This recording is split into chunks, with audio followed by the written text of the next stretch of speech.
Hai, Perkenalkan, saya Indra Lukmana. Saya Nini Davina. saya Rosidatul Hikmah Sakinah. Saya Nadisa Oliana Srial. Saya Kesha Najwa Putri.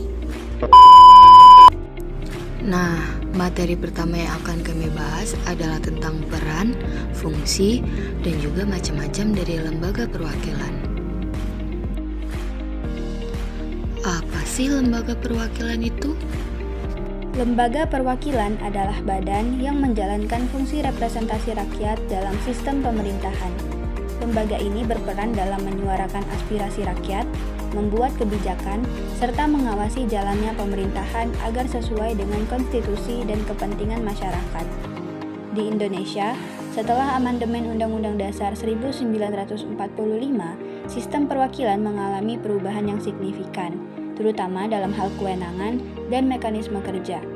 Sebelum amandemen, sistem perwakilan hanya berpusat pada Majelis Permusyawaratan Rakyat yang memiliki kewenangan tertinggi. Namun setelah amandemen, sistem perwakilan menjadi lebih terbagi dan demokratis dengan pembentukan lembaga legislatif yang memiliki fungsi masing-masing. Saat ini, lembaga perwakilan di Indonesia terdiri dari 1. Majelis Permusyawaratan Rakyat, 2. Dewan Perwakilan Rakyat, 3. Dewan Perwakilan Daerah, 4. Dewan Perwakilan Rakyat Daerah. Keempat lembaga ini memiliki peran dan tanggung jawab yang berbeda tetapi tetap berfungsi sebagai representasi rakyat dalam sistem pemerintahan. Yang pertama, Majelis Permusyawaratan Rakyat atau MPR. MPR adalah lembaga negara yang berfungsi sebagai penjaga konstitusi dan demokrasi di Indonesia. MPR terdiri dari anggota Dewan Perwakilan Rakyat atau DPR dan Dewan Perwakilan Daerah atau DPD yang dipilih melalui pemilu. Kedudukan Majelis Permusyawaratan Rakyat atau MPR sekarang ini bukan lagi merupakan lembaga tertinggi negara. MPR adalah lembaga negara yang sederajat dengan lembaga negara lainnya. Tidak adanya lembaga tertinggi negara, maka tidak ada lagi sebutan lembaga tinggi negara dan lembaga tertinggi negara. Hak dari Majelis Permusyawaratan Rakyat atau MPR antara lain: yang pertama, mengajukan usul pengubahan pasal Undang-Undang Dasar Negara Republik Indonesia tahun 1945. Yang kedua, menentukan sikap dan pilihan dalam pengambilan keputusan. Yang ketiga, memilih dan dipilih. Yang keempat, membela diri. Yang kelima, imunitas. Yang keenam, protokoler. Dan yang terakhir, keuangan dan administratif. Kewajiban dari Majelis Permusyawaratan Rakyat atau MPR antara lain: yang pertama, memegang teguh dan mengamalkan Pancasila. Yang kedua, melaksanakan Undang-Undang Dasar Negara Republik Indonesia tahun 1945 dan menaati peraturan perundang-undangan. Yang ketiga, memasyarakatkan Pancasila, Undang-Undang Dasar Negara Republik Indonesia tahun 1945, Negara Kesatuan Republik Indonesia, dan Bhinneka Tunggal Ika. Yang keempat, mempertahankan dan memelihara kerukunan nasional dan menjaga keutuhan Negara Kesatuan Republik Indonesia. Yang kelima, mendahulukan kepentingan negara di atas kepentingan pribadi, kelompok, dan golongan, serta melaksanakan peranan sebagai wakil rakyat dan wakil daerah. Alat-alat kelengkapan dari Majelis Permusyawaratan Rakyat atau MPR adalah pimpinan dan panitia ad hoc MPR. Ukuran dan komposisi parlemen dari Majelis Permusyawaratan Rakyat atau MPR. MPR merupakan lembaga legislatif bikameral yang terdiri dari gabungan anggota DPR dan DPD.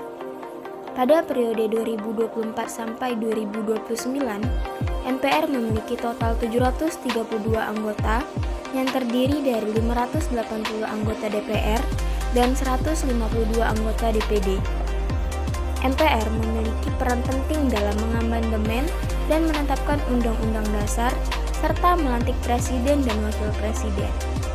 Masa jabatannya yaitu 5 tahun. DPR memiliki 3 fungsi utama, yaitu 1. Fungsi legislasi, dilaksanakan sebagai perwujudan DPR selaku pemegang kekuasaan membentuk undang-undang. Kedua, anggaran dilaksanakan untuk membahas dan memberikan persetujuan atau tidak memberikan persetujuan terhadap rancangan undang-undang tentang APBN yang diajukan oleh Presiden. Kemudian, fungsi yang ketiga yaitu fungsi pengawasan dilaksanakan melalui pengawasan atas pelaksanaan undang-undang dan APBN. Dalam segi kedudukan, DPR merupakan lembaga perwakilan rakyat yang mempunyai kedudukan sebagai lembaga negara. Hak dan kewajiban. DPR memiliki hak diantaranya sebagai berikut. A. Interpelasi. DPR memiliki kejelasan mengenai kebijakan pemerintah yang penting. B. Angket. DPR berhak menyelidiki pelaksanaan undang-undang atau kebijakan pemerintah yang diduga bertentangan dengan peraturan perundang-undangan. Dan C. Menyatakan pendapat. Kewajiban DPR. A. Mengamalkan Pancasila. B. Melaksanakan Undang-Undang Dasar Negara Republik Indonesia tahun 1945 dan menaati ketentuan peraturan perundang-undangan. C. Memelihara kerukunan nasional dan keutuhan negara kesatuan Republik Indonesia. D. Mendahulukan kepentingan negara di atas kepentingan pribadi atau kelompok. E. Memperjuangkan peningkatan kesejahteraan rakyat. F. Menaati tata tertib dan kode etik. G. Mempertanggungjawabkan secara moral dan politis kepada konstituen di daerah pemilihnya. Alat kelengkapan. A. Pimpinan. B. Badan musyawarah. C. Komisi. D. Badan legislasi. E. Badan anggaran. F. Badan akuntabilitas keuangan negara. G. Badan kerjasama antar parlemen. H. Mahkamah kehormatan dewan. I. Badan urusan rumah tangga. J. Panitia khusus. Dan K. Alat kelengkapan lain yang diperlukan dan dibentuk oleh rapat paripurna. Ukuran dan komposisi parlemen. Komisi Pemilihan Umum atau KPU menetapkan jumlah perolehan kursi partai politik hasil pemilu legislatif 2024. 8 partai politik dinyatakan memperoleh kursi DPR untuk periode 2024 sampai 2029 setelah mendapatkan suara di atas ambang batas parlemen yaitu 4%. Total kursi DPR untuk periode 2024 sampai 2029 berjumlah 580 kursi. Fungsi Dewan Perwakilan Daerah atau DPD antara lain, yang pertama, mengajukan rancangan undang-undang yang berkaitan dengan otonomi daerah. Yang kedua, ikut dalam pembahasan rancangan undang-undang yang berkaitan dengan otonomi daerah. Yang ketiga, pemberian pertimbangan kepada DPR atas rancangan undang-undang tentang anggaran pendapatan dan belanja negara, serta rancangan undang-undang yang berkaitan dengan pajak, pendidikan, dan agama. Yang keempat, pengawasan atas pelaksanaan undang-undang mengenai otonomi daerah dan membahas hal yang berkaitan dengan daerah. Kedudukan Dewan Perwakilan Daerah atau DPD adalah lembaga perwakilan daerah yang berkedudukan sebagai lembaga negara. Hak dari Dewan Perwakilan Daerah atau DPD antara lain yang pertama, mengajukan rancangan undang-undang yang berkaitan dengan otonomi daerah, hubungan pusat dan daerah, pembentukan dan pemekaran serta penggabungan daerah, pengelolaan sumber daya alam dan sumber daya ekonomi lainnya, serta yang berkaitan dengan perimbangan keuangan pusat dan daerah. Yang kedua, ikut membahas rancangan undang-undang yang berkaitan dengan otonomi daerah, hubungan pusat dan daerah, pembentukan, pemekaran dan penggabungan daerah, pengelolaan sumber daya alam dan sumber daya ekonomi lainnya, serta perimbangan keuangan pusat dan daerah. Yang ketiga, memberikan pertimbangan kepada DPR dalam pembahasan rancangan undang-undang tentang anggaran, pendapatan, dan belanja negara, serta rancangan undang-undang yang berkaitan dengan pajak, pendidikan, dan agama. Yang keempat, melakukan pengawasan atas pelaksanaan undang-undang mengenai otonomi daerah, pembentukan, pemekaran, dan penggabungan daerah, hubungan pusat dan daerah, pengelolaan sumber daya alam dan sumber daya ekonomi lainnya, pelaksanaan APBN, pajak, pendidikan, dan agama. Kewajiban dari Dewan Perwakilan Daerah atau DPD antara lain yang pertama, memegang teguh dan mengamalkan Pancasila. Yang kedua, melaksanakan Undang-Undang Dasar Negara Republik Indonesia tahun 1945 dan menaati peraturan perundang-undangan. Yang ketiga, ketiga, mempertahankan dan memelihara kerukunan nasional serta keutuhan Negara Kesatuan Republik Indonesia. Yang keempat, mendahulukan kepentingan negara di atas kepentingan pribadi, kelompok, golongan, dan daerah. Yang kelima, menaati prinsip demokrasi dalam penyelenggaraan pemerintahan negara, serta kewajiban DPD lainnya.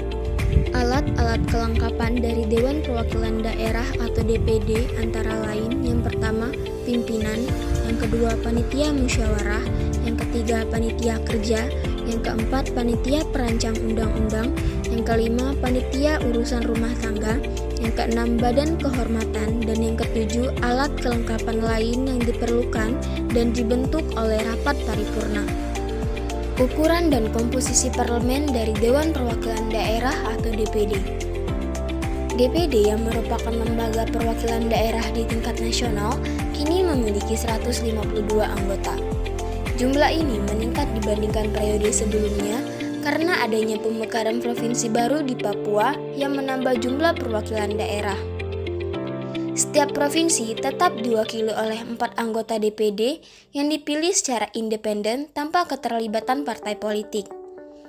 Masa jabatan anggota DPD berlangsung selama 5 tahun sesuai dengan siklus pemilu legislatif di Indonesia.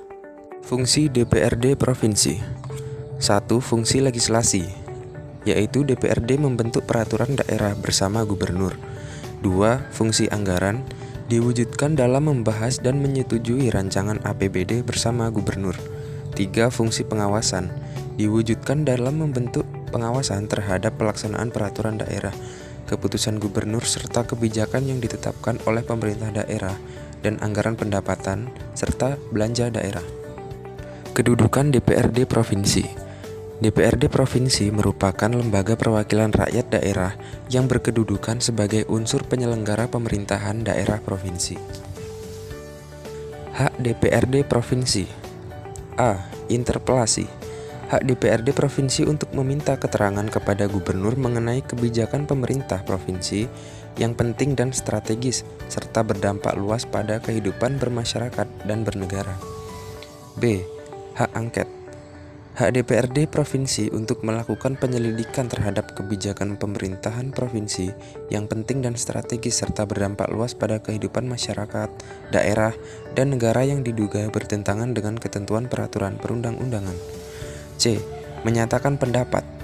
Hak DPRD Provinsi untuk menyatakan pendapat terhadap kebijakan gubernur atau mengenai kejadian luar biasa yang terjadi di daerah disertai dengan rekomendasi penyelesaiannya atau sebagai tindak lanjut pelaksanaan hak interpelasi dan hak angket. Kewajiban DPRD Provinsi. A. Memegang teguh dan mengamalkan Pancasila. B. Melaksanakan Undang-Undang Dasar Negara Republik Indonesia tahun 1945 dan menaati peraturan perundang-undangan. C. Mempertahankan dan memelihara kerukunan nasional dan keutuhan Negara Kesatuan Republik Indonesia. D. Mendahulukan kepentingan negara di atas kepentingan pribadi, kelompok, dan golongan. E. Meningkatkan kesejahteraan rakyat. F. Menaati prinsip demokrasi dalam penyelenggaraan pemerintah daerah. G. Menaati tata tertib dan kode etik. H. Menjaga etika dan norma dalam hubungan kerja dengan lembaga lain dalam penyelenggaraan pemerintahan daerah provinsi. I. Menyerap dan menghimpun aspirasi konstituen melalui kunjungan kerja secara berkala. J. Menampung dan menindaklanjuti aspirasi dan pengaduan masyarakat. Dan K. Memberikan pertanggungjawaban secara moral dan politis kepada konstituen di daerah pemilihannya. Alat kelengkapan. A. Pimpinan. B. Badan musyawarah. C. Komisi. D. Badan legislasi daerah. E. Badan anggaran. F. Badan kehormatan. Dan G. Alat kelengkapan lain yang diperlukan dan dibentuk oleh rapat paripurna. Ukuran dan komposisi. Dewan Perwakilan Rakyat Daerah Provinsi atau DPRD Provinsi memiliki total 2.372 kursi yang tersebar di 38 provinsi di seluruh Indonesia. Jumlah ini disesuaikan berdasarkan kepadatan penduduk dan kebutuhan representasi politik di masing-masing provinsi. Pada pemilu 2024, sistem pemilihan DPRD provinsi tetap mengikuti prinsip proporsional terbuka, di mana anggota legislatif terpilih berasal dari partai politik yang memperoleh suara terbanyak di daerah pemilihannya. Anggota DPRD provinsi juga memiliki masa jabatan 5 tahun. DPRD kabupaten atau kota memiliki fungsi sebagai legislasi, anggaran, serta pengawasan. Fungsi legislasi diwujudkan dalam bentuk peraturan daerah bersama bupati. Anggaran diwujudkan dalam membahas dan menyetujui anggaran pendapatan dan belanja daerah bersama bupati. Pengawasan diwujudkan dalam bentuk pengawasan terhadap pelaksanaan peraturan perundang-undangan, peraturan bupati, keputusan bupati, dan kebijakan yang ditetapkan oleh pemerintah daerah. DPRD kabupaten atau kota berkedudukan sebagai unsur penyelenggara pemerintahan daerah kabupaten atau kota. DPRD kabupaten atau kota memiliki hak, yaitu 1. Interpelasi, 2. Angket, 3. Menyatakan pendapat. Interpelasi yaitu hak untuk meminta keterangan kepada bupati atau wali kota mengenai kebijakan pemerintah kabupaten atau kota. Angket merupakan hak untuk melakukan penyelidikan terhadap kebijakan pemerintah kabupaten atau kota. Menyatakan pendapat yaitu hak untuk menyatakan pendapat terhadap kebijakan bupati atau wali kota. DPRD kabupaten atau kota memiliki kewajiban, yaitu memegang teguh dan mengamalkan Pancasila, melaksanakan Undang-Undang Dasar Negara Republik Indonesia tahun 1945, mempertahankan dan memelihara kerukunan nasional dan keutuhan negara, mendahulukan kepentingan negara di atas kepentingan pribadi, memperjuangkan peningkatan kesejahteraan rakyat, menaati prinsip demokrasi dalam penyelenggaraan pemerintahan daerah, menaati tata tertib dan kode etik, menjaga etika dan norma dalam hubungan kerja dengan lembaga lain, menyerap dan menghimpun aspirasi konstituen melalui kunjungan kerja secara berkala, menampung dan menindaklanjuti aspirasi masyarakat, memberikan pertanggungjawaban secara moral dan politis kepada konstituen di daerah pemilihannya. Alat kelengkapannya yaitu pimpinan, badan musyawarah, komisi, badan legislasi daerah, badan anggaran, badan kehormatan, dan alat kelengkapan lain yang diperlukan dan dibentuk oleh rapat paripurna. Di tingkat daerah yang lebih kecil, DPRD kabupaten atau kota memiliki komposisi yang jauh lebih besar, yaitu 17.510 kursi yang tersebar di 415 kabupaten dan 93 kota di seluruh Indonesia. Jumlah kursi ini juga bergantung pada jumlah penduduk di masing-masing wilayah, sehingga terdapat variasi dalam alokasi kursi per daerah. Dengan masa jabatan yang sama seperti DPRD provinsi, yaitu 5 tahun. DPRD kabupaten atau kota berperan dalam pembuatan kebijakan dan pengawasan terhadap jalannya pemerintahan di tingkat lokal. Pemilihan umum legislatif merupakan bentuk proses demokrasi atas kedaulatan rakyat, di mana rakyat memilih dan menentukan wakil-wakilnya untuk duduk di parlemen, yang nantinya dewan terpilih tersebut berwenang atau memiliki fungsi penganggaran, pengawasan, dan legislasi atau pembuat undang-undang selama 5 tahun ke depan.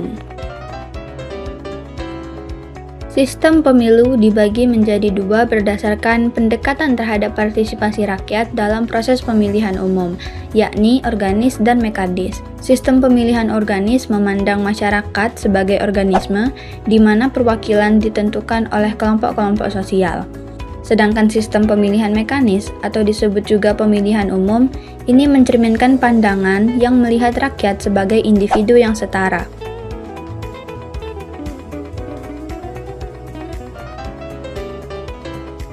Pada sistem ini, kandidat atau partai dengan suara terbanyak dinyatakan sebagai pemenang. Definisi ini sesuai dengan filosofi dari mayoritas. Dalam sistem ini, wilayah negara dibagi ke dalam beberapa distrik pemilihan yang biasanya berdasar atas jumlah penduduk.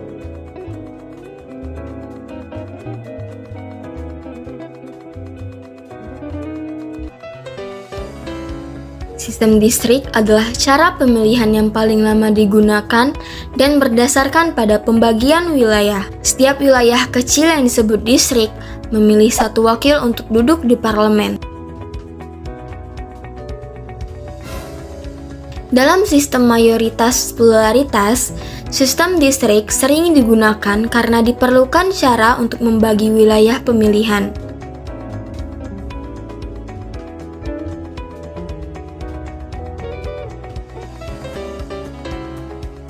Sistem representasi proporsional merupakan sistem pemilu di mana jumlah kursi yang diperoleh setiap partai mencerminkan persentase suara yang mereka peroleh dalam pemilihan.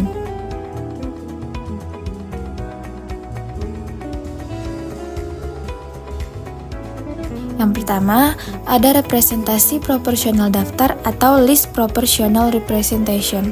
Sistem ini terbagi menjadi dua jenis, yaitu daftar tertutup dan daftar terbuka. Daftar tertutup yaitu sistem di mana pemilih hanya memilih partai dan partai yang menentukan siapa saja kader terbaik mereka yang akan duduk di parlemen.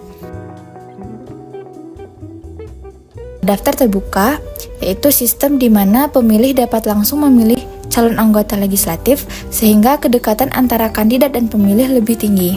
Yang kedua, Single Transferable Vote atau STV. Dalam sistem ini, pemilih memberikan peringkat kepada beberapa kandidat.